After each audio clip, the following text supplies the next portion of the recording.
में भी सिख यात्री मजहबी रस्मात अदा करने में मसरूफ है। इंग्लैंड से आए सिख यात्री इंतजाम पर खुश नजर आए। मजीद अहवाल जानते हैं शहजाद हुसैन से। जी बिल्कुल, इस वक्त मैं मौजूद हूँ करतारपुर साहिब में, जहाँ पे सिख मज़हब के बानी बाबा गुरु नानक देव जी की 556वें जन्मदिन की 3 रोज़ा तकरीबात जो हैं वो जारी हैं और मुख्तलिफ़ ममालिक से जो यहाँ पे सिख यात्रियों की एक बहुत बड़ी तादाद जो है वो अपनी मजहबी रसूमात अदा करने में मशगूल है। इस वक्त मेरे साथ कनाडा इंग्लैंड से आए एक सिख यात्री मौजूद हैं। हम उनसे जानते हैं कि उनके क्या जज्बात हैं और गवर्नमेंट ऑफ पाकिस्तान के इंतजाम से वो कितने मुतमिन हैं। ਹੁਣ ਜੋ ਵਾਹਿਗੁਰੂ ਖਾਲਸਾ ਵਾਹਿਗੁਰੂ ਜੀ ਕੀ ਫਤਿਹ।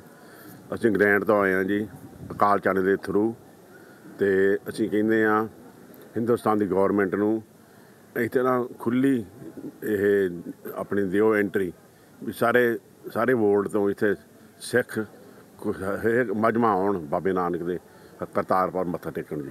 जी बिल्कुल, आपने इंग्लैंड से आए सिख यात्री की बात सुनी। उनका कहना यह है कि हम गवर्नमेंट ऑफ पाकिस्तान के किए गए इंतज़ामात से बिल्कुल मुतमिन हैं। उन्होंने यहाँ पे बेहतरीन इंतज़ामात किए हैं और साथ ही साथ उन्होंने भारत सरकार के से भी ये अपील की है कि वो भी यहाँ से ये जो लहंगा है करतारपुर कॉरिडोर वो खोले, ताकि भारत की तरफ से भी जो सिख यात्री हैं यहाँ पर अपनी मजहबी रसूमात अदा कर सकें और अपने सिख भाइयों से मुलाकात हो सके। सब्सक्राइब करें और बेल दबाएं ताकि कोई खबर रह न जाए।